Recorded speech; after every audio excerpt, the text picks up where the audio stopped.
Assalamualaikum warahmatullahi wabarakatuh.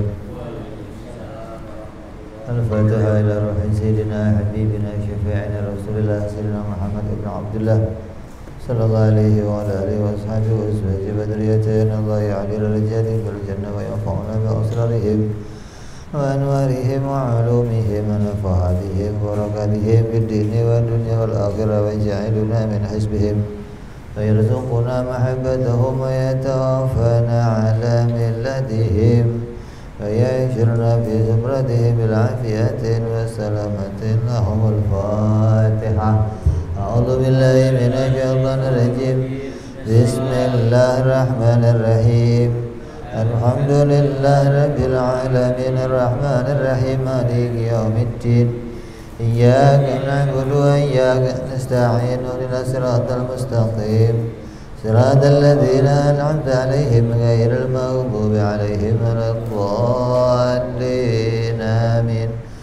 بسم الله الرحمن الرحيم. نويت التعلم والتعليم والتذكر والتذكير والنفع والانتفاع والإفادة والاستفادة والحث على التمسك بكتاب الله سنة رسول الله صلى الله عليه وسلم والدعاء إلى الهدى والدلالة على الخير ابتغاء مرضاته وقربه وحسن الخاتمة مع اللطف والعافية وصلاح العاقبة. بسم الله الرحمن الرحيم. الحمد لله رب العالمين وبه نستعين على أمور الدنيا والدين. الصلاة والسلام على رسول الله سيدنا حبيبنا وشفيعنا ومولانا محمد صلى الله عليه وعلى آله وصحبه أجمعين. أما بعد. قال مصنف الكتاب حضرة الشيخ Imam Ahmad ibn Athaillah rahimahullah wa ghafara lahu wa liwalidayhi wa nafa'ana bihi fid darain. Thumma ila sahibu syarha ya Saleh Darat rahimahullah wa ghafara lahu wa liwalidayhi wa nafa'ana bihima fid darain. Allahumma aftah qulubana futuhal arifin wa bihikmatika wansur alaina birahmatika ya arhamar rahimin. Ila anqal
Bismillahirrahmanirrahim.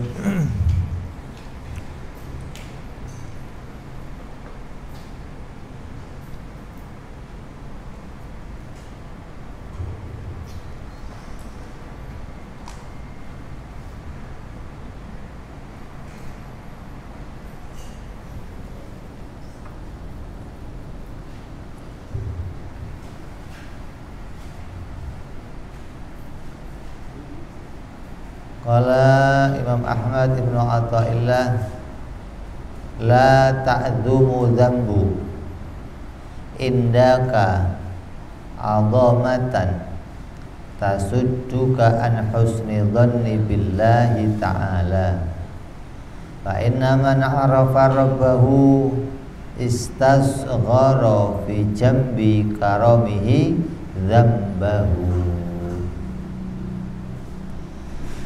Tidaklah boleh suatu dosa terlihat begitu besar bagimu hingga merintangimu dari berprasangka baik kepada Allah. Sesungguhnya siapa yang mengenal Allah, mengenal Tuhannya dengan benar, pasti akan menganggap dosanya tidak seberapa dibandingkan dengan kemurahan Allah. Ini makna terjemahnya. Maksudnya, setiap manusia itu pernah mengalami masa kelam, masa gelap, masa amburadul, masa labil, masa pencarian, hingga seringkali pada masa-masa itu kita melakukan satu kemaksiatan yang kemudian membuat kita terjerumus kepada melakukan perkara yang diharamkan oleh Allah Subhanahu wa ta'ala.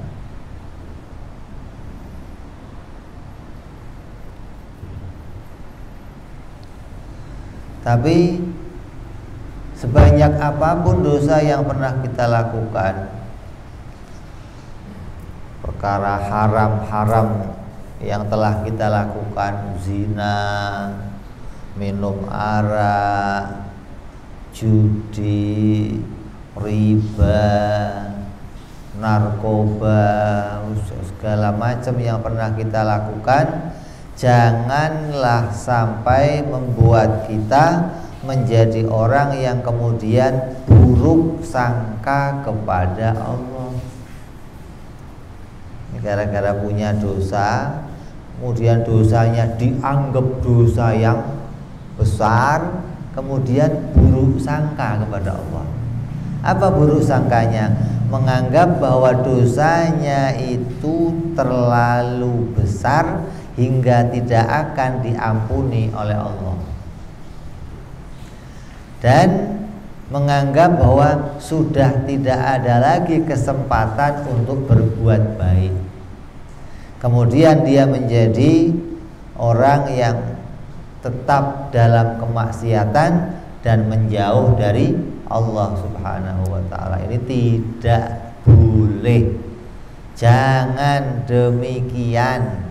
Jangan sampai dosa yang kamu punyai terus kamu lihat dosa itu begitu besar hingga mengalahkan rahmatnya Allah, hingga mengalahkan ampunannya Allah. Maka jangan kamu memandang dosa itu besar hingga mengalahkan rahmatnya Allah.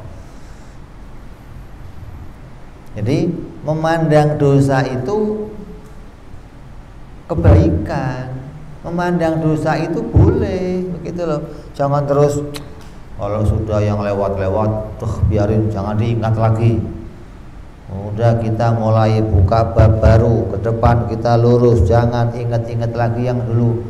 Salah. Kita perlu mengingat yang dulu. Makanya ini tahun baru, ini awal pembukaan tahun baru, maka tahun ini kita memulai, kita melihat bahwa yang lalu kita punya kesalahan-kesalahan yang banyak. Yang lalu kita punya dosa-dosa yang banyak. Maka dosa-dosa itu jangan dilupakan begitu saja. Kan dikatakan bahwa pandanglah masa lalu agar bisa menjadi modal untuk maju ke masa depan. Nah, cara memandangnya dosa bagaimana? Cara memandang masa lalu bagaimana? Jangan sampai cara pandang kita pada masa lalu menjadi salah. Tahu-tahu kita memandang masa lalu malah hidupnya malah belangsak, hidupnya malah tersesat, hidupnya malah melakukan satu keharaman. Ini jangan sampai demikian. Wal tandurin nafsum ma qaddamat lighad. Maka lihatlah dirimu yang lalu untuk pelajaran pada masa depan. Kamu kalau naik mobil itu kaca spionnya sama kaca depannya gede mana?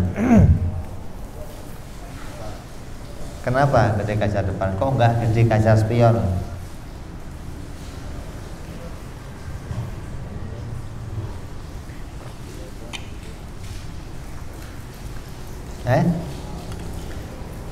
Karena melihat masa depan itu harus lebih banyak porsinya dibanding melihat masa lalu. Masa lalu ya perlu dilihat, tapi sedikit aja. Jangan masa lalunya banyak dilihat, masa depannya kecil. Gimana, ribet lah gitu. Jadi mobil itu jadi gambaran. Masa depan yang jauh itu perlu kita lihat, tapi masa lalu juga dilihat juga. Jangan terus tutup spion, nggak perlu, ribet malah. Orang yang nggak bisa lihat masa lalu malah ribet. Jadi perlu kamu lihat masa lalu, tapi sedikit aja. Jangan banyak. Ini tiap hari mikir masa lalu aja. Kenapa dulu saya begini? Kenapa dulu? Ya. Jadi ada dua sikap manusia yang berkaitan dengan pandangannya kepada dosa-dosa di masa lalu. Ada dua kelompok orang yang akan kita sikapi di dalam melihat masa lalu yang berkaitan dengan dosa-dosa yang pernah diperbuatnya. Yang pertama, orang yang mengingat di masa lalunya pernah punya dosa besar karena dia melakukan perbuatan-perbuatan yang haram, seperti dia pernah minum arak, dia pernah berzina, dia pernah berjudi, dia narkoba, dia melakukan berbagai macam kemaksiatan. Dia pandang semua dosa-dosa itu dan dia melihat betapa dosanya banyak. Begitu besar kesalahannya di masa lalu. Maka pandangannya melihat masa lalu yang penuh dosa itu kemudian dibarengi dengan segera bertaubat, gitu loh.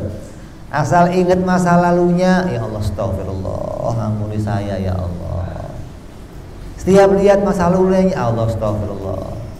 Kalau nggak ingat bagaimana? Ya jalan aja, sholat, puasa, haji, zakat. Begitu kok satu waktu lagi diem, kemudian terlintas ingat dulu saya pernah, ya Allah, astagfirullah. Segera bertaubat. Maka ingatan pada masa lalu yang seperti itu ingatan yang mendapat pahala dari Allah, gitu loh.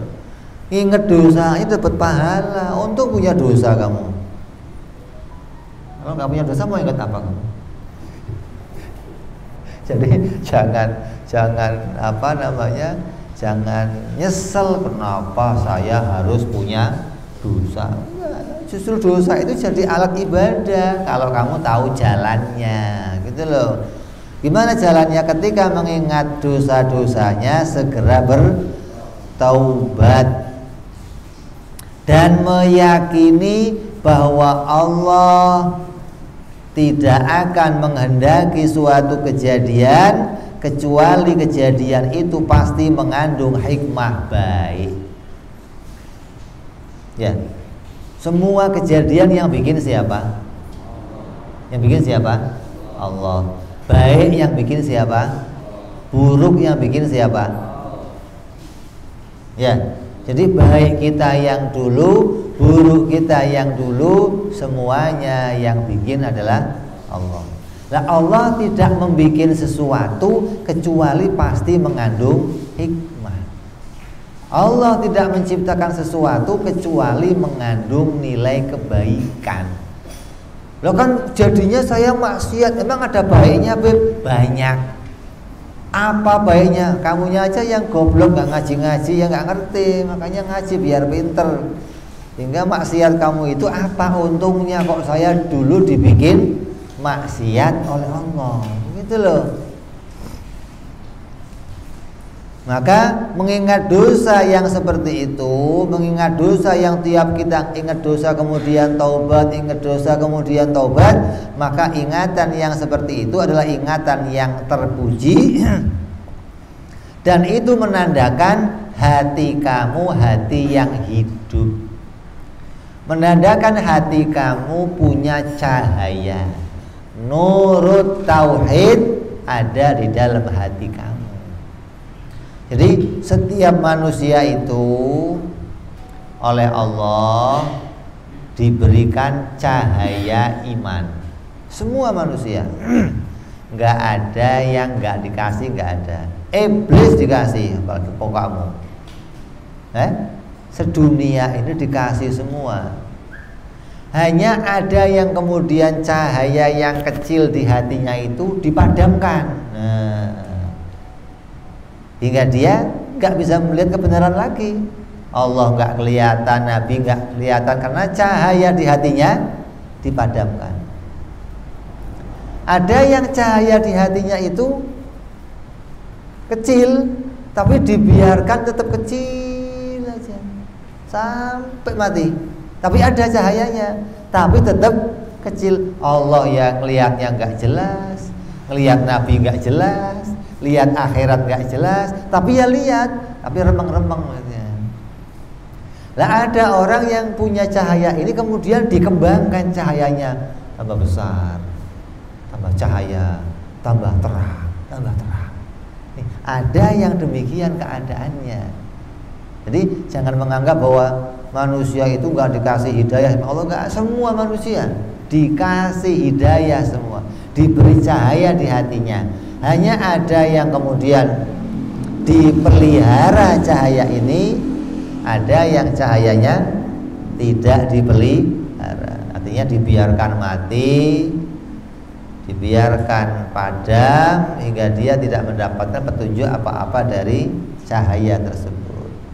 Nah, orang-orang yang dia masih punya taubat, menyesali apa yang dia lakukan, kesalahannya diistighfari, ditaubati dengan taubatan nasuha, berarti cahaya di hatinya masih nyala. Dia masih bisa lihat kesalahannya, dia masih bisa lihat Allah sebagai penciptanya, Allah yang memerintahkan dia, itu bisa terlihat hingga dia mau taubat. Makanya Allah itu kalau menghina orang-orang yang maksiat, parah hinaannya. Kata Allah apa? Orang ini kadang lebih parah daripada hewan. Hewan itu masih mending, ya, manusia lebih parah dari hewan. Lah kok bisa? Hewan ternak itu kalau dipanggil sama tuannya nurut. Anjing dipanggil tuannya nurut, sapi dipanggil tuannya nurut. Ini orang saya panggil gak ada yang nurut, kamu ini lebih bodoh dari hewan. Itu Allah kalau menghina kita. Balhum adol, kata Allah. Bahkan manusia itu lebih jelek dari hewan. Itu Quran itu yang mengatakan. Hati-hati. Jadi kalau kita kok dipanggil sama Allah dablek aja, diem aja. Awas kamu masuk kelompok ini. Nah, orang yang kemudian dia bertaubat, ya Allah menyesal, ya Allah taubatan nasuha, ya Allah istighfar, ya Allah ampuni hamba, ya Allah dari dosa-dosa yang lalu, maka tandanya hatinya masih hidup, gitu loh.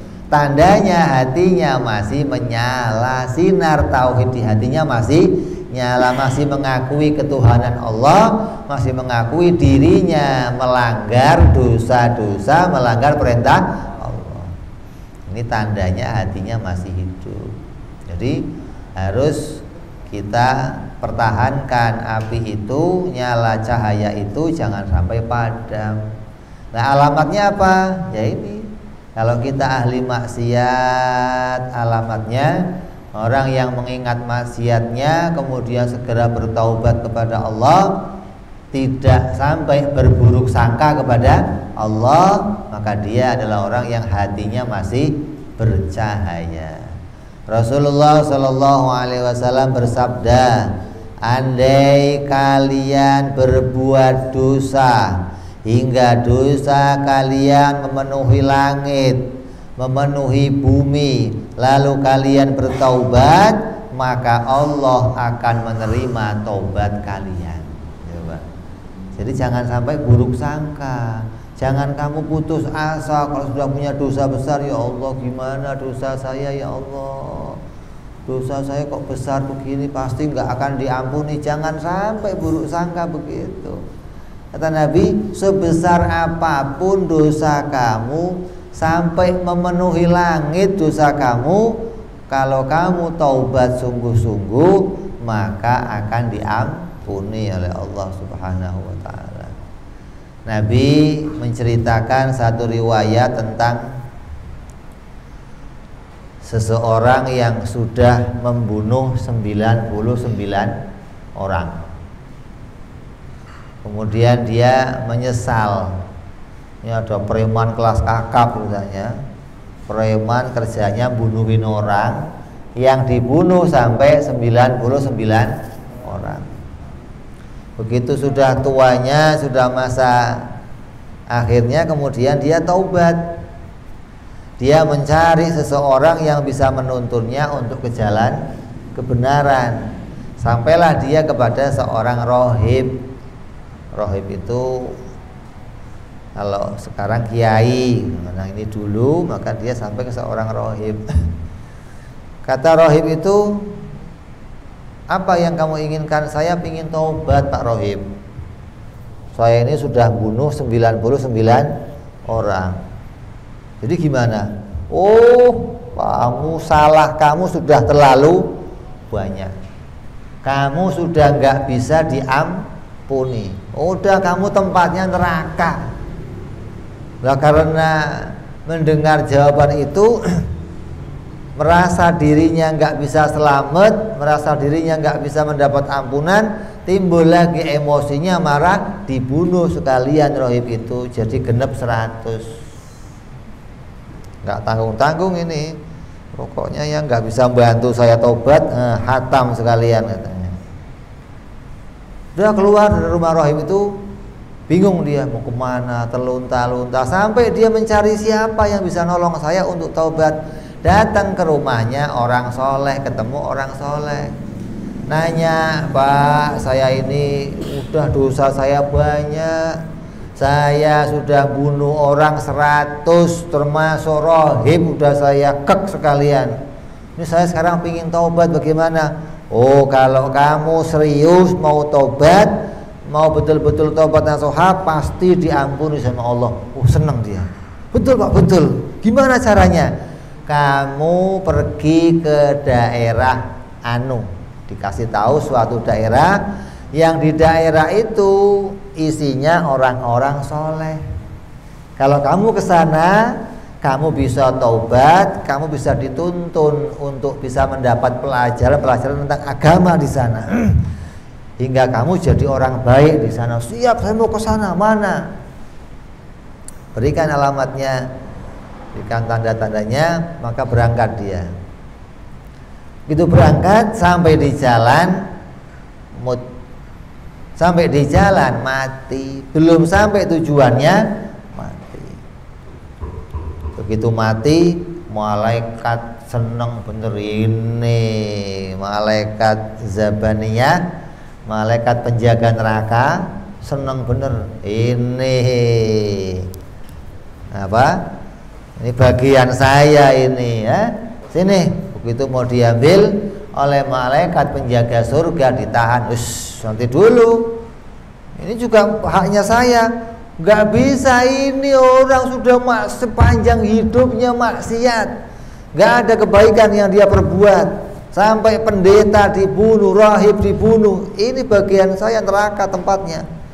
Nggak bisa, ribut. Malaikat ribut.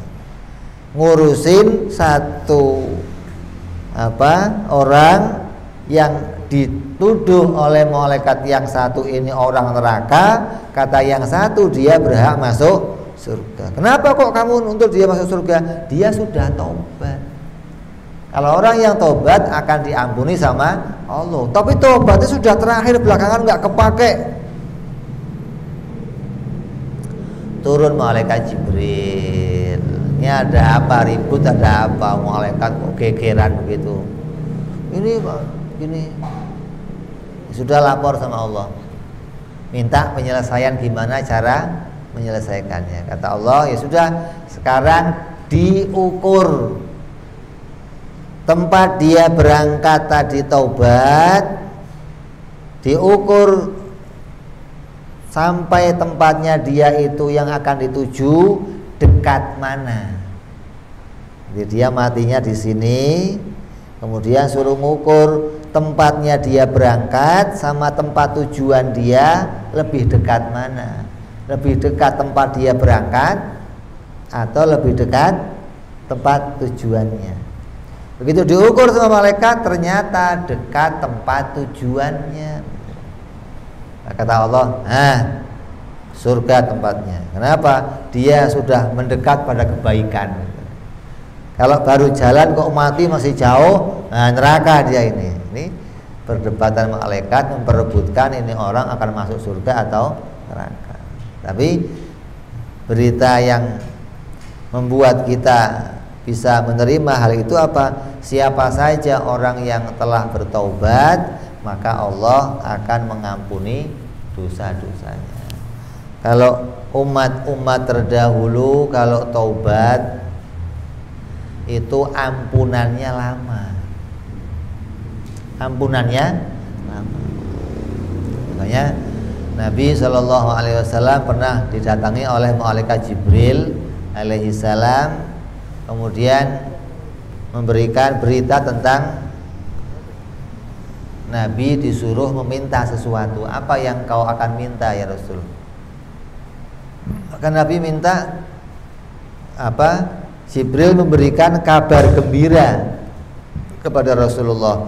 Rasulullah ingin tahu berita tentang umatnya. Kata maka Jibril, ya Rasulullah, Allah sudah menyiapkan tempat untukmu di surga. Itu belum buat aku bahagia Jibril. Allah akan memasukkan kau duluan ke surga. Itu enggak buat aku bahagia Jibril.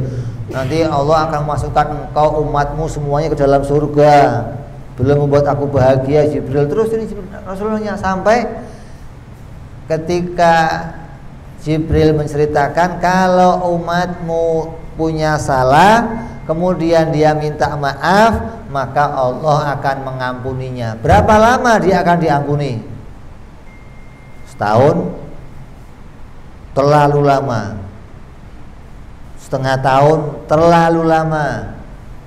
Seminggu? Terlalu lama, kata Rasulullah. Enggak mau kalau segitu, terlalu nganyang, nawar Rasulullah. Satu hari terlalu lama. Coba. Ini keistimewaan yang enggak terjadi pada umat-umat yang terdahulu. Umat terdahulu kalau punya salah untuk taubat, lama diampuni oleh Allah dosanya.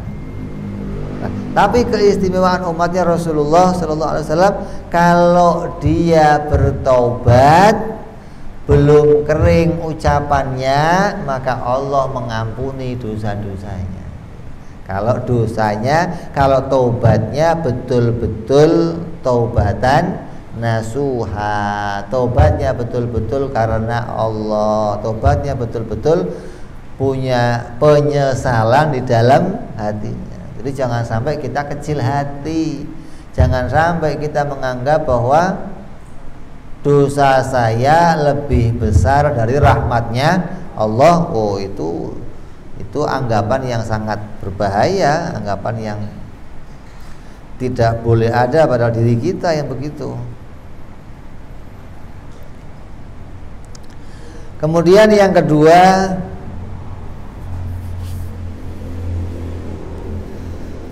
orang yang mengingat di masa lalu dia pernah punya dosa.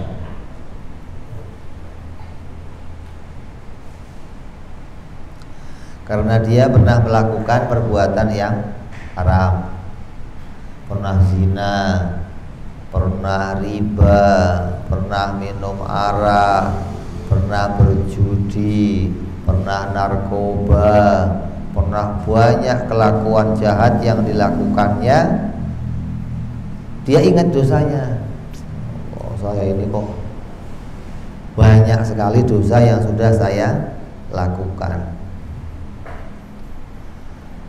Kemudian setelah dia mengingat dosa-dosa itu, bukannya dia malah istighfar, tapi dia menganggap saya ini gak ada baiknya, saya ini gak mungkin dimaafkan oleh Allah, kesalahan saya terlalu besar, gak ada lagi kesempatan saya untuk jadi orang baik, saya gak akan jadi orang yang diterima ampunan, gak akan diterima dosa-dosanya oleh Allah. Ampunan saya nggak akan, permintaan maaf saya nggak akan diterima oleh Allah.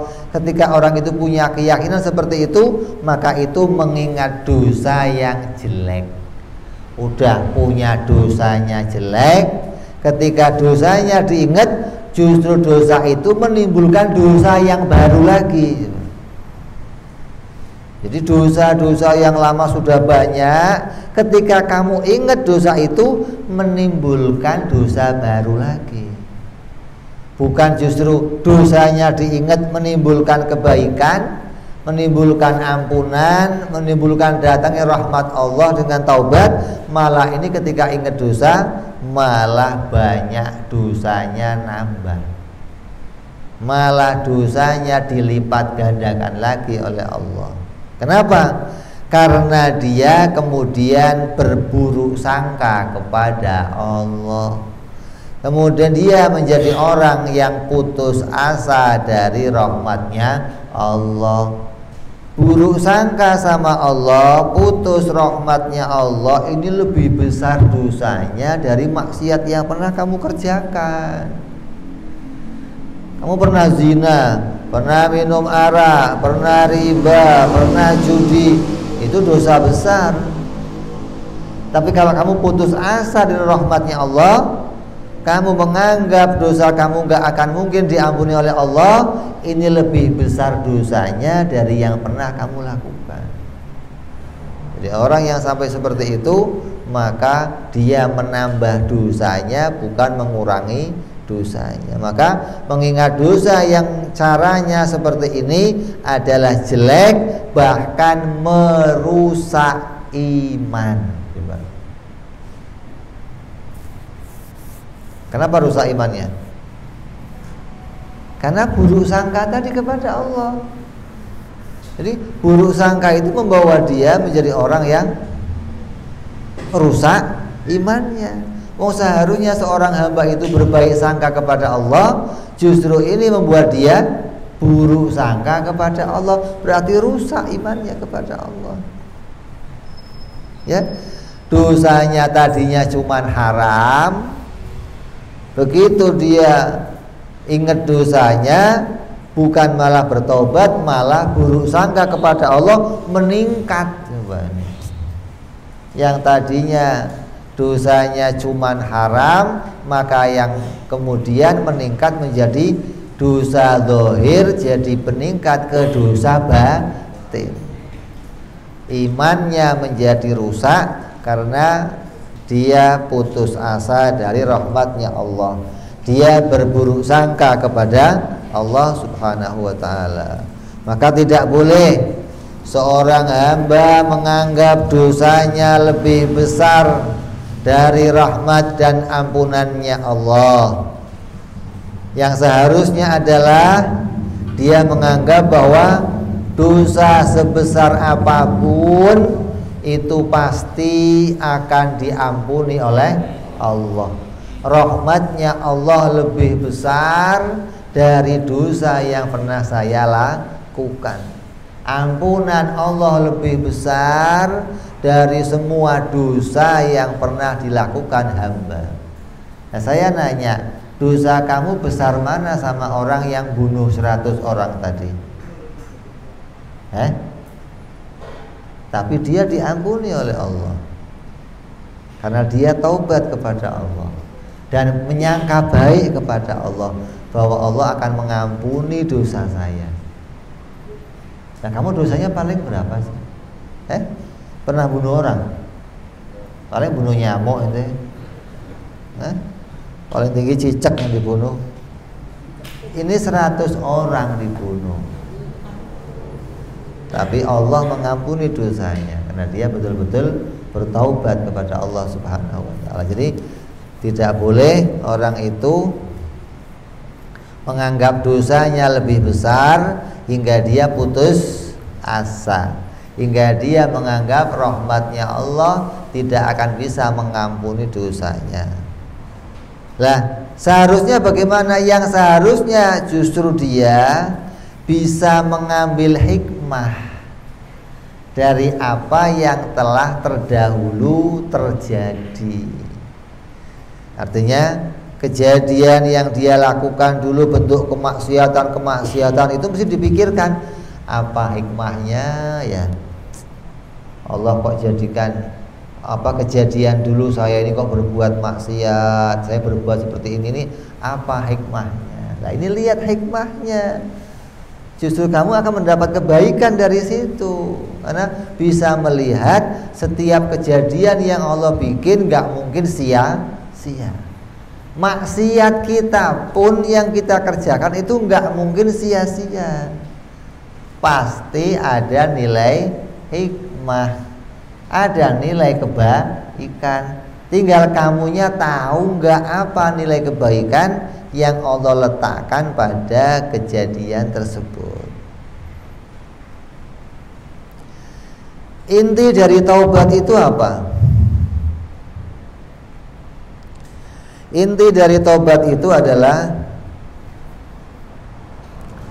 menyesali usaha yang pernah kita lakukan, menyesali usaha di dalam memilih sesuatu yang harus kita lakukan. Tiap manusia itu punya usaha. Dalam usahanya dia punya pilihan. Ya, kamu tadi waktu mau ke sini punya pilihan berangkat atau tidak. Ya, punya pilihan. Itu usaha manusia namanya. Jadi setiap manusia itu oleh Allah diberikan usaha yang usahanya ya dengan usahanya dia punya pilihan, memilih untuk mengerjakan sesuatu atau tidak mengerjakan sesuatu.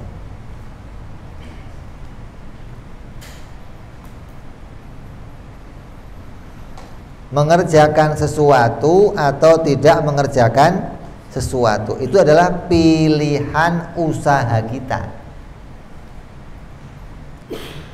Maka jangan pernah kita menyesali apa yang diputuskan oleh Allah bahwa kita dijadikan oleh Allah menjadi orang yang jelek.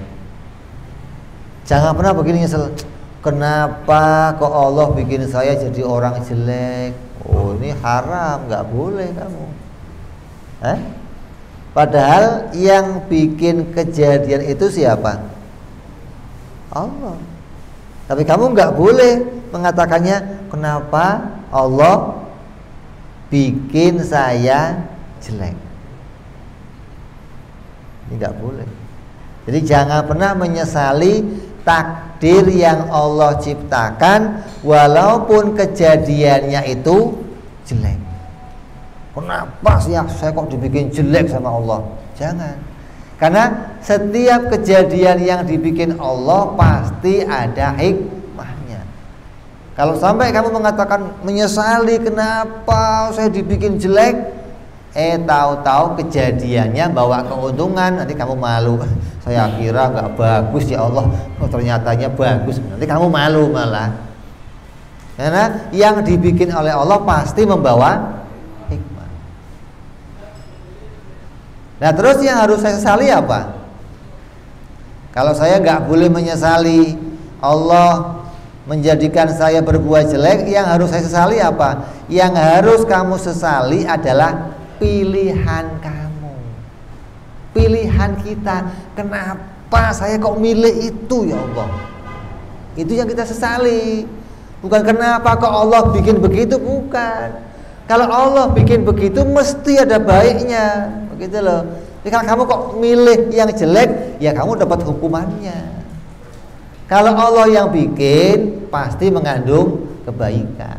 Tapi kalau itu pilihan kamu, pilih yang jelek, ya kamu salah. Itu yang harus kita sesali. Kenapa saya kok malam minggu pakai keluar? Coba saya nggak keluar, saya nggak maksiat, gitu mestinya. Jangan kenapa Allah bikin saya maksiat malam minggu. Oh ya kurang ajar kamu namanya. Jadi penyesalannya bukan pada takdirnya Allah, karena takdirnya Allah nggak boleh disesali. Takdirnya Allah sepahit apapun pasti mengandung hikmah. Yang harus kita sesali apa? Maksiat yang kita kerjakan. Dari mana maksiatnya? Saya memilih, gitu loh. Kalau saya malam minggu kok milihnya ngaji, saya nggak bakal maksiat. Kenapa kok saya milih keluar rumah, gitu loh. Jadi pilihan-pilihan itu yang harus kita sesali. Pilihan itu yang harus kita taubati, gitu dong. Karena setiap yang hamba lakukan yang di dalamnya itu ada nilai pilihan, kamu akan dituntut dengan pilihan itu. Takdir tidak bisa kamu jadikan hujjah selagi kamu masih di dunia. Ini ingat nih, kamu nggak boleh pakai alasan takdir selagi masih hidup di dunia. Tanya, kenapa kamu begini? Takdir Pak. Oh ini nggak boleh, haram kamu ngomong begitu. Di dunia ini apapun yang kamu lakukan harus kamu kaitkan sama pilihan kamu, begitu loh.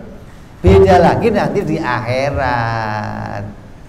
Kamu cerita, ente dulu begini, gimana tulisannya begitu? Nah itu boleh ngomongnya begitu nanti di akhirat.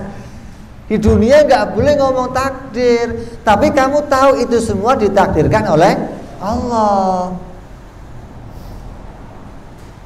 Ini rada rumit ini, Kamu tahu itu yang bikin Allah, tapi kamu nggak boleh nyalain Allah. Kenapa? Karena dalam perbuatan itu, kejadian itu ada pilihan kamu di situ. Maka pilihan itulah yang harusnya kamu koreksi. Kenapa saya milih yang jelek, begitu dong. Padahal saya bisa milih yang baik.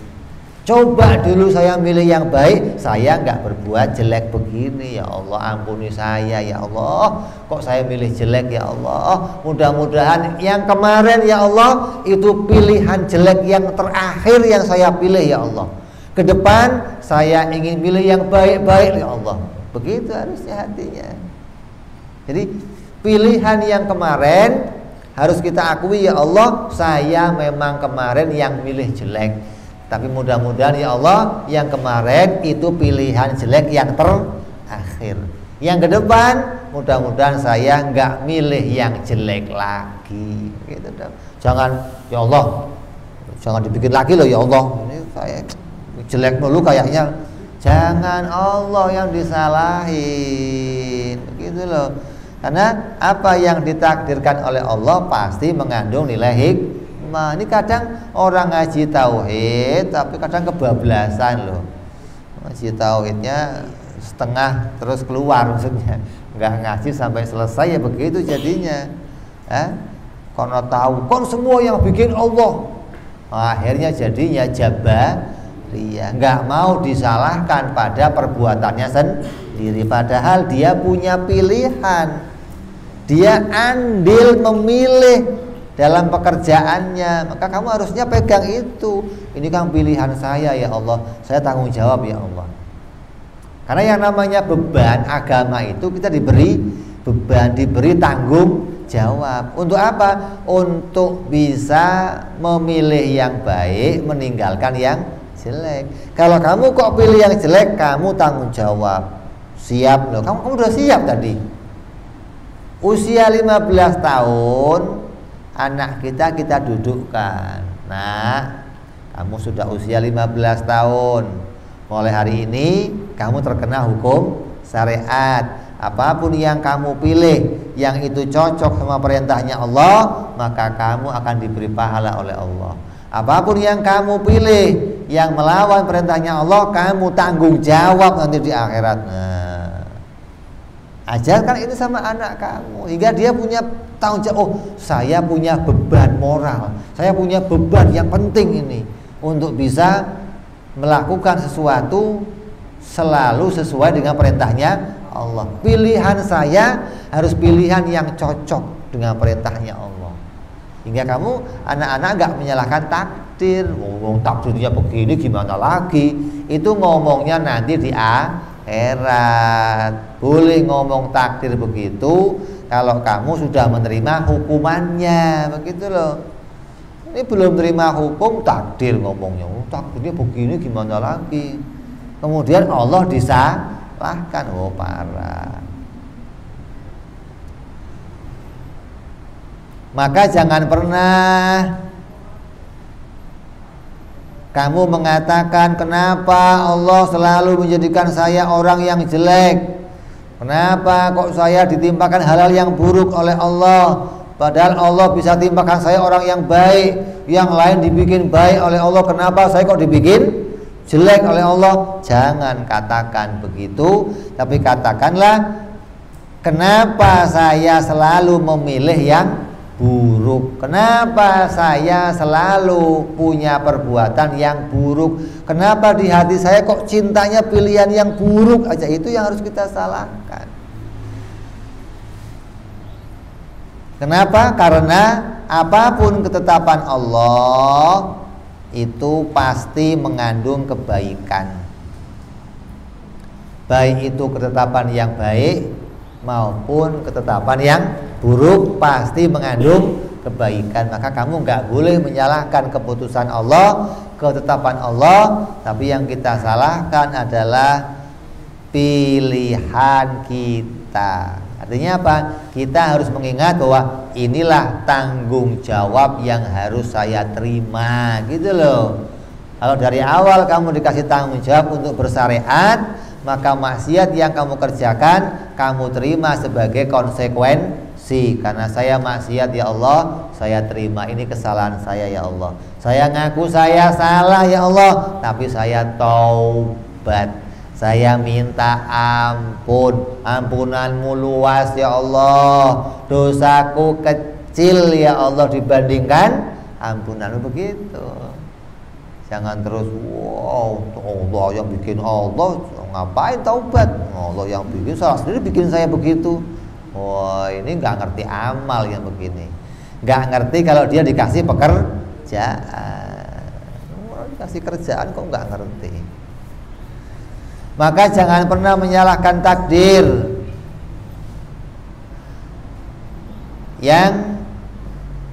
Jangan pernah menyalahkan takdir Allah yang menjadikan kita menjadi orang yang jelek. Kenapa? Karena banyak hikmah yang bisa kita petik dari dijadikannya seseorang menjadi orang yang berdosa. Ada hikmahnya.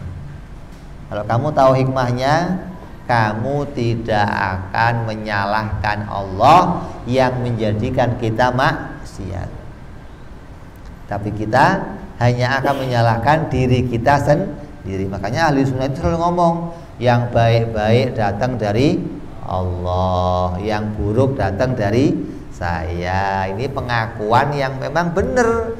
Kenapa? Karena yang buruk itu pilihan saya, gitu loh. Lah yang baik kan pilihan saya juga, tapi ditolong oleh Allah. Ini kita kedepankan, begitu loh.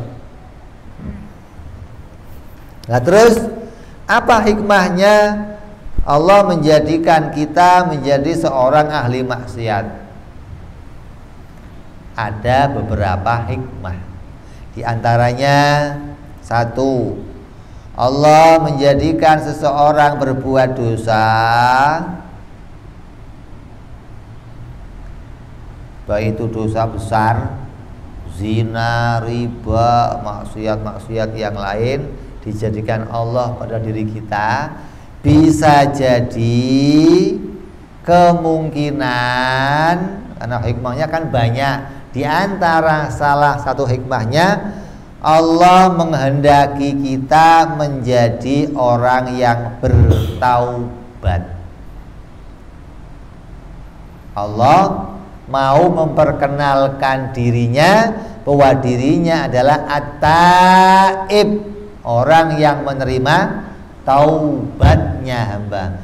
Dialah al-ghaffar, dialah yang pengampun segala macam kesalahan. Allah mau memperkenalkan dirinya sebagai at-taib, sebagai al-ghaffar. Maka Allah menjadikan hambanya maksiat.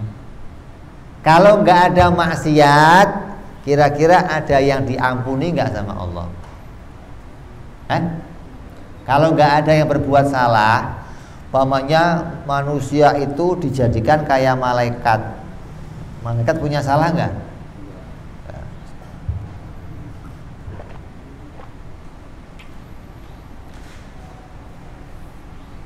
Kalau malaikat nggak punya salah, terus manusia dibikin juga kayak malaikat, semuanya nggak punya salah, maka Allah tidak akan nampak sifat Maha Pengampunnya. Maha Pengampunnya Allah di mana? Nggak kelihatan. Maka Allah mau menampakkan sifat Maha Pengampunnya. Lah, kalau sifat itu mau ditampakkan, maka ada yang dijadikan maksiat. Lah itu pas kena kita gitu. Gua yang kena nih dah. Perannya kena pada kita, ya kita terima, begitu loh. Jangan terus kenapa saya ya Allah? Oh, dikasih kerjaan nggak mau, ini kok udah dapat enaknya, diampuni lagi sama Allah, kan untung kamu. Enak nggak? Nah begini, ini dibikin maksiat, udah dapat enaknya nggak mau taubat, ya rugi 2 kali itu kan, nanti adabnya besar. Jadi kalau sudah dibikin maksiat sama Allah, apa hikmahnya? Yang pertama, Allah mau menampakkan bahwa dirinya adalah zat yang maha pengampun, dirinya zat yang maha pemaaf. Kalau nggak ada orang yang dibikin maksiat, maka nggak nampak sifat maha pemaafnya. Ya, nyambung ini. Yang pertama, Allah mau menampakkan sifat itu hingga membuat hamba yang namanya manusia. Kalau Allah nggak mau menampakkan sifat ini, maka Allah akan bikin makhluk seperti malaikat semua. Bisa nggak? Bisa nggak? Bisa. Tapi nggak nampak sifat maha pengampunnya Allah. Gitu. Jadi kalau kita lihat ada orang maksiat ya Allah, Engkau maha pengampun ya Allah, ampunanmu lebih luas dari maksiat yang mereka lakukan ya Allah. Ini hati kita harus begitu, bisa melihat bahwa ini semua menampakkan sifat maha pengampunnya Allah. Dikasih rezeki tiap hari, dikasih sehat sama Allah, kasih kenikmatan, maksiat. Tapi yang nggak diadab-adab sama Allah. Allah ya Allah, Engkau baik banget ya Allah. Itu kalau saya yang jadi tuanya udah gemes saya, Allah kepites ya Allah. Gitu. Jadi kita melihat Allah maha karim, Allah maha baik, Allah maha rahmah, Allah maha sabir, nggak buru-buru mengadab kita. Allah berikan kita kesempatan untuk taubat. Makanya orang dipanjangkan umurnya itu diberi kesempatan taubat. Ada yang usianya 63 masih lebih. Itu dikasih kesempatan taubat, kok masih maksiat aja. Oh, ini azabnya paling utama nanti. Duluan azabnya. Orang tua sial dangkalan yang begitu itu. Orang tua kurang ajar yang begitu. Tambah tua tambah jadi tua-tua. Itu yang begitu, hati-hati itu. Maksudnya tambah tua itu tambah tawadhu, tambah banyak taubatnya, tambah istighfarnya, tambah karena tahu saya yang kecilnya maksiat, gede begini masih dipanjangkan umur, berarti Allah masih beri saya kesempatan. Segera taubat, segera. Allah mau menampakkan sifat Maha Pengampunnya. Terus di surga itu ada satu pintu, namanya pintu At-Taib, pintu orang-orang yang taubat. Allah punya sifat At-Tawwab, maka Allah menjadikan satu pintu di surga namanya Taib, pintu yang akan dilewati orang-orang yang taubat. Lah kalau enggak ada yang maksiat, yang lewat pintu itu siapa? Kosong dong berarti. Nah, ya kita ini mudah-mudahan Allah jadikan lewat pintu Taib begitu. Kenapa? Karena kita ngaku kita pernah ngelakuin maksiat. Saya taubat ya Allah, taubatan nasuha ya Allah, enggak saya ulang lagi ya Allah perbuatan yang dulu ya Allah. Maka mudah-mudahan kita dimasukkan ke surga lewat pintunya orang-orang yang bertaubat kepada Allah Subhanahu wa ta'ala. Itu hikmah yang pertama. Jadi jangan buruk sangka, kenapa Allah bikin saya maksiat? Loh, ini tadi ada pintu namanya pintu taubat. Allah mau kita masuk lewat situ, maka dibikin maksiat. Tapi kalau setelah maksiat dibikin taubat, begitu loh. Maksiatnya dibikin sama Allah, taubatnya dibikin sama Allah, maka dimasukkan dia lewat pintu taibin, orang-orang yang pada bertaubat. Kalau maksiatnya dibikin tapi taubatnya nggak dibikin, maksudnya pintu mana? Maksudnya pintu mana? Ya nggak lewat pintu taibin mestinya, begitu loh. Jadi pintu itu dibuat oleh Allah dan orangnya pun yang mau masuk dibuat sama Allah. Lah kita ini yang kena, kita yang dijadikan diantaranya orang-orang yang maksiat gitu. Jadi jangan nyalahin takdirnya Allah. Justru kalau kamu sekarang melihat yang dulu, saya pernah maksiat, syukur alhamdulillah ya Allah, alhamdulillah enak banget. Taubat tapi ya Allah saya udah nggak saya ulang lagi ya Allah, begitu. Nanti dapat enaknya tapi sekarang sudah tidak diulang lagi. Nah, orang-orang yang taubatnya diterima oleh Allah maka akan dimasukkan lewat pintu taibin. Itu yang pertama. Sabda Rasul Shallallahu Alaihi Wasallam, seorang hamba yang melakukan dosa tapi dengan dosa itu dia dimasukkan surga oleh Allah. Nabi bersabda depan sahabatnya, ada orang punya dosa tapi dengan dosa itu Allah masukin dia ke surga. Sahabat bingung, ini jangan bercanda ya Rasul. Oh, kita disuruh menghindari dosa, ini ada orang berbuat dosa malah masuk surga dengan dosanya. Sahabat nanya, bagaimana kejadiannya ya Rasul, kok bisa begitu? Maka Rasul menceritakan, karena dosa yang dia lakukan selalu dilihatnya dalam pandangannya, kemudian setelah dia melihat dosanya, dia lari kepada Allah dan dia tobat dari dosa-dosa itu. Maka dia diampuni oleh Allah dan dimasukkan surganya karena dosanya itu. Wah, coba, ada orang berbuat dosa tapi masuk surga kenapa? Karena dosanya ditobati dan dimasukkan surga lewat pintu taibin, pintunya orang-orang yang bertaubat. Gitu mestinya. Ini sabda Nabi ini. Jadi jangan terus menganggap bahwa orang-orang yang maksiat, oh, kamu mau neraka, nggak bakal surga, nggak kamu lah. Kamu kok kayak punya surga aja mutusin neraka. Allah bisa saja hari ini bikin kita maksiat, besok bikin kita taubat begitu. Jangan terus mutusin. Oh, ini mah. Yang kita marah itu pilihan kamu, begitu loh. Lah kamu ini kok bisa milihnya itu bagaimana sih? Memang gak ada pilihan yang lain. Ini yang mau kita salahkan gitu loh. Jadi ada orang kayak FPI bongkar sana bongkar sini, kita nasihatin orang bukan lihat takdirnya Allah. Oh, Allah yang nakdir, biar ya nggak selesai kalau begitu masalah kita. FPI nggak melihat itu, melihatnya kenapa pilihannya begitu gitu loh. Karena yang mesti kita luruskan itu adalah pilihan kita. Kalau pilihannya salah, ini yang mau kita luruskan. Bukan takdirnya salah, bukan, takdir nggak pernah salah. Sutradara itu bebas, mau bikin apa saja bebas, namanya sutradara. Ada sutradara diprotes, Pak sutradara, kalau bikin film jangan pakai penjahat. Kok nggak seru, film nggak ada penjahatnya ada. Nggak seru film drama. Dari awal satu keluarga baik semua sampai akhir. Ini lihat film apa? Nggak seru. Kalau film nggak ada penjahatnya, lah ini kenapa? Kalau ada penjahatnya mesti ada jagoannya. Lah ini yang ditunggu siapa?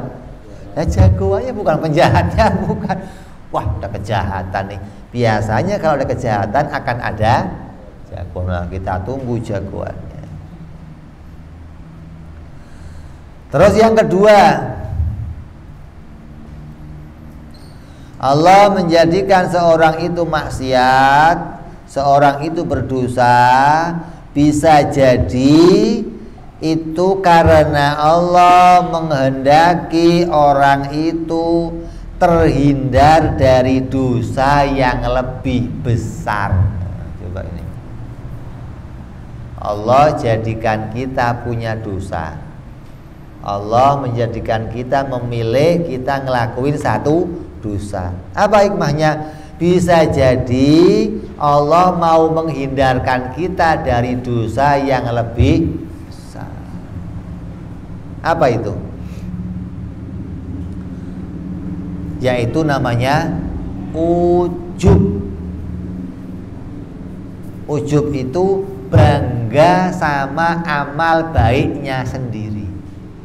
Menganggap amal baik itu muncul dari dirinya, hingga kamu nggak melihat Allah yang memunculkan kebaikan itu. Kamu bangga, saya udah tahajud, kamu apa? Saya kalau zikir semalam salawat sekian, kamu apa? Saya puasa, kamu Senin Kemis, saya Daud, kamu apa? Menganggap amalnya hebat, membanggakan amalnya sendiri. Ini namanya ujub. Lah amal yang disertai ujub itu nggak ada kebaikannya, karena tidak menganggap amal itu datang dari pertolongan Allah, dianggap datang dari dirinya sendiri. Lah Allah nggak mau kita punya amal yang seperti itu. Biar nggak punya amal begitu bagaimana? Dibikin maksiat. Nah, ini untung. Kenapa? Ketika kita maksiat, kita sadar, ya Allah, ternyata kebaikan yang kemarin saya kerjakan bukan dari diri saya sendiri.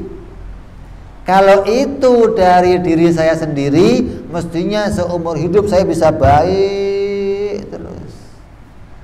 Tapi nyatanya nggak begitu. Kok tiba-tiba saya ngelakuin maksiat? Tandanya yang baik itu bukan dari diri saya sendiri, tapi dari Engkau, ya Allah.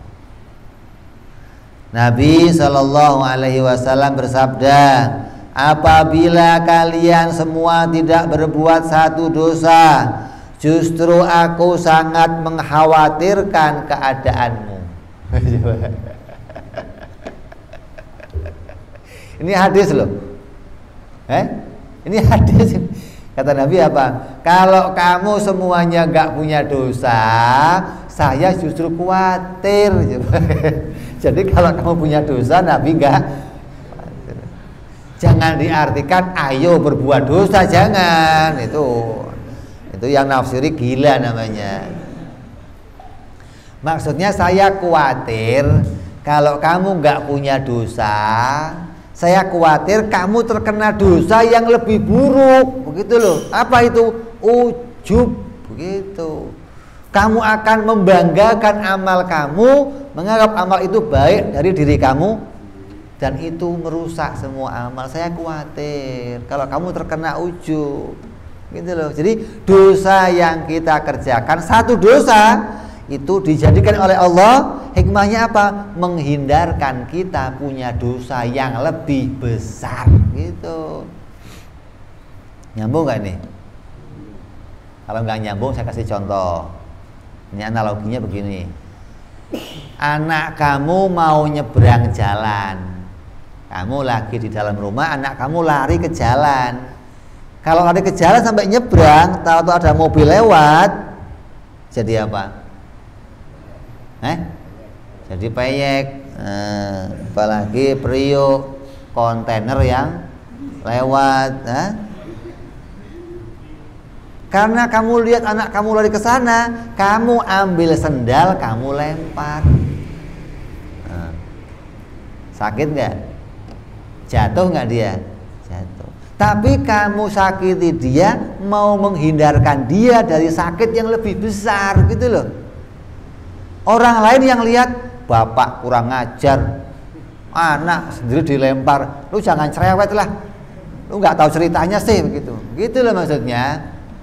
Jadi Allah mau menghindarkan kita dari kita berbuat yang lebih besar. Maka Allah jadikan kita punya maksiat, walaupun itu dalam pandangan kamu itu besar. Saya kok zina, ya Allah, astagfirullah. Saya kok minum arak, ya Allah, astagfirullah. Tapi ujub itu lebih besar dosanya, begitu loh. Ujub itu lebih bahaya kemaksiatannya. Kenapa? Di samping kemaksiatannya zahir, pamer bangga, hatinya juga rusak. Apa? Menganggap itu bukan kenikmatan yang datang dari Allah. Bahaya ujub itu, begitu loh. Jadi untung nggak dibikin maksiat. Untung nggak dibikin maksiat. Oh, jadi jangan nyalain takdirnya Allah. Kenapa saya dibikin maksiat? Jangan. Yang disalahkan kita, kenapa saya milih begitu mestinya. Jadi tanggung jawab kita itu kita kedepankan, karena pilihan itu adalah tanggung jawab kita sendiri. Ujub itu lebih bahaya dari dosa yang lain. Yang mana ujub itu merusak iman dengan menganggap bahwa amal itu hasil perbuatannya sendiri, hingga dia bangga dan memamerkannya kepada manusia. Ketika kita dijadikan maksiat oleh Allah, maka sadarlah kita bahwa kita tidak bisa berbuat baik. Maka apabila muncul kebaikan pada diri kita, kebaikan itu pasti ditolong oleh Allah, sehingga sifat ujub itu akan sirna, akan hilang dari diri kita. Ada orang tua punya anak 3, punya anak 7, punya anak 9.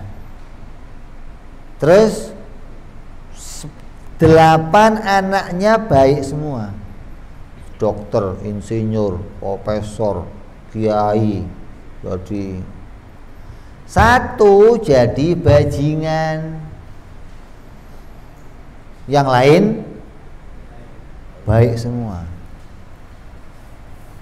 Maka 1 yang jadi bajingan itu Allah mau menolong orang tuanya. Kan peder kamu. Nah, kalau Allah nolong ya baik semua, Bib. Kalau baik semua malah nggak ditolong Allah. Kenapa? Dia akan ujub nanti, menganggap anak saya semuanya baik karena saya. Begitu 1 ini ahli maksiat, orang tuanya nggak bisa bangga. Wah, ini yang lain didikan saya, yang itu siapa? Nggak bisa begitu. Tandanya apa? Yang lain ini baik karena Allah, begitu loh. Lah kalau ini yang lain baik karena kamu, coba satu ini bikin baik, bisa nggak kamu? Nggak sanggup, ruwet yang ini baik, lah kamu nggak sanggup, berarti tandanya yang baik ini bikinan bukan kamu. Itu kita disadarkan namanya, gitu loh. Kalau kamu bisa berbuat baik, kemudian satu hari kamu maksiat, maka ingatlah, baik yang kamu kerjakan bukan dari diri kamu sendiri, tapi atas pertolongan Allah. Ini harus kita ingat begini nih, hingga kamu nggak pernah menyalahkan takdirnya Allah, tapi menyalahkan sikap kita sendiri atau amal kita sendiri. Orang yang ma'rifat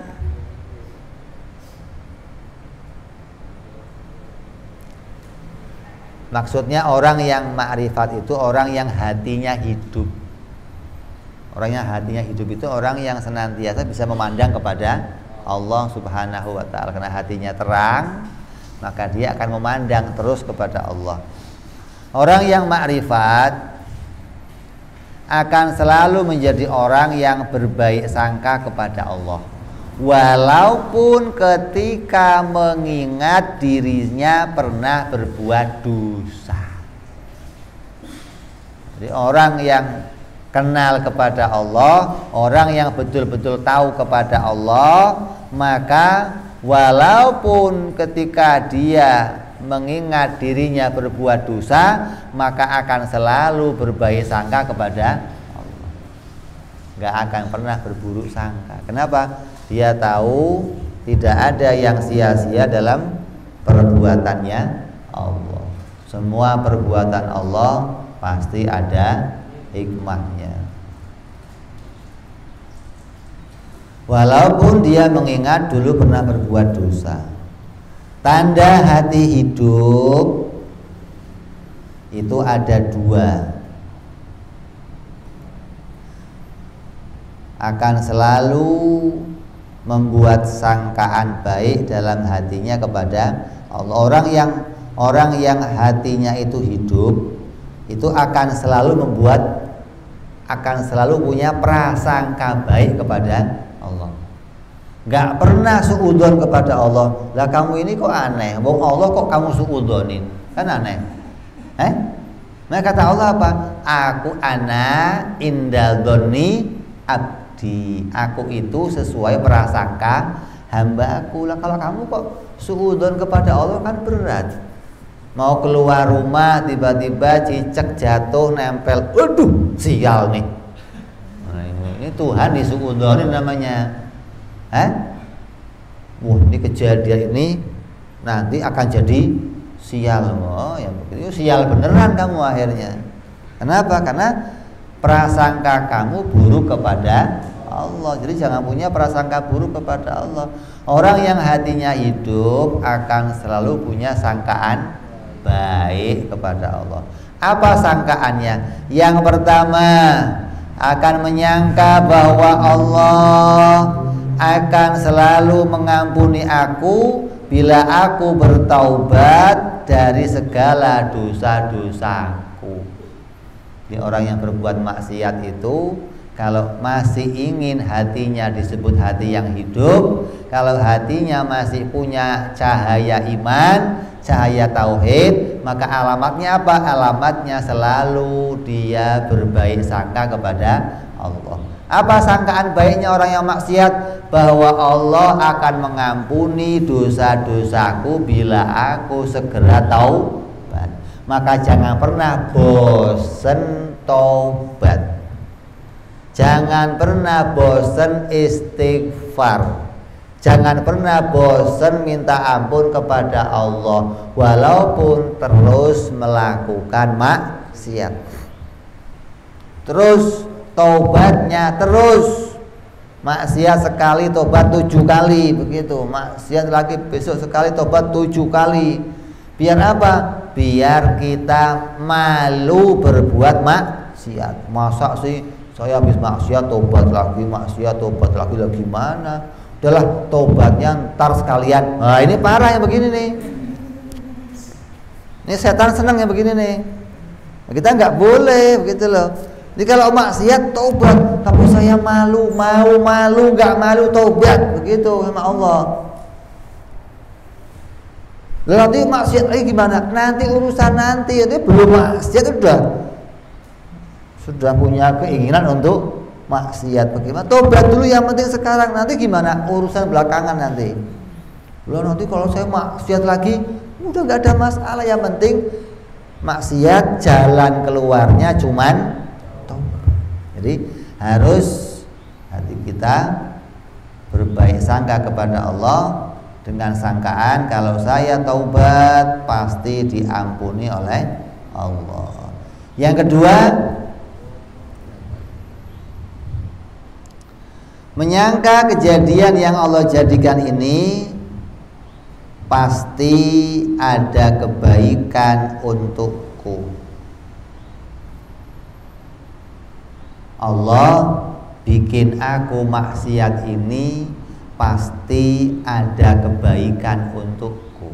Allah menjadikan aku tadi maksiat itu pasti ada hikmah baiknya.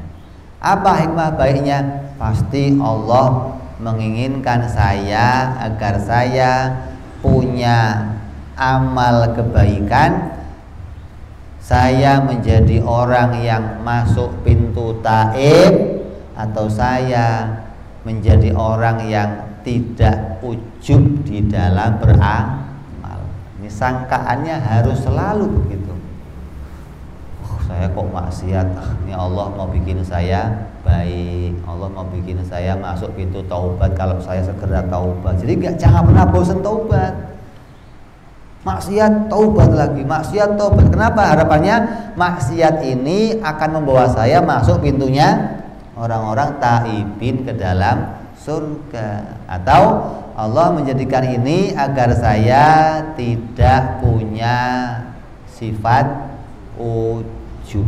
Saya jadi orang yang betul-betul ikhlas dalam beramal, dan amal itu disandarkan pada pertolongan Allah Subhanahu wa ta'ala. Maka inilah amalnya orang-orang yang hatinya masih punya cahaya tauhid. Mudah-mudahan cahaya tauhid di dalam hati kita diterangkan oleh Allah, dinyalakan terus oleh Allah, ditambah terangnya oleh Allah, hingga kita bisa jelas memandang kepada Allah, jelas memandang kehambaan kita. Kita punya kecintaan kepada akhirat, cinta kepada ulama, cinta kepada para nabinya, cinta kepada mati dalam keadaan husnul khatimah, dan yang terpenting kita cinta berjumpa dengan Allah Subhanahu wa ta'ala. Insya Allah kita akan sambung pada hikmah-hikmah yang berikutnya insyaallah. Wallahu a'lam bishawab. Wa ila hadratin nabi. Al-Fatihah. Bismillahirrahmanirrahim. Ar-Rahmanirrahim. Iya. Siratal ladzina an'amta 'alaihim ghairil maghdubi 'alaihim. Ya Rabbana tarafna bi annana qatarafna wa annana asrafna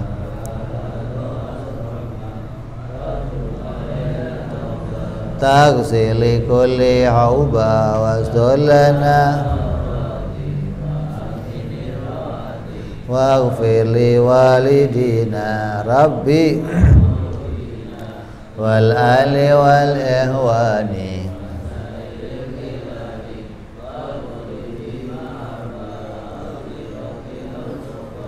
wal muslimina ajma'.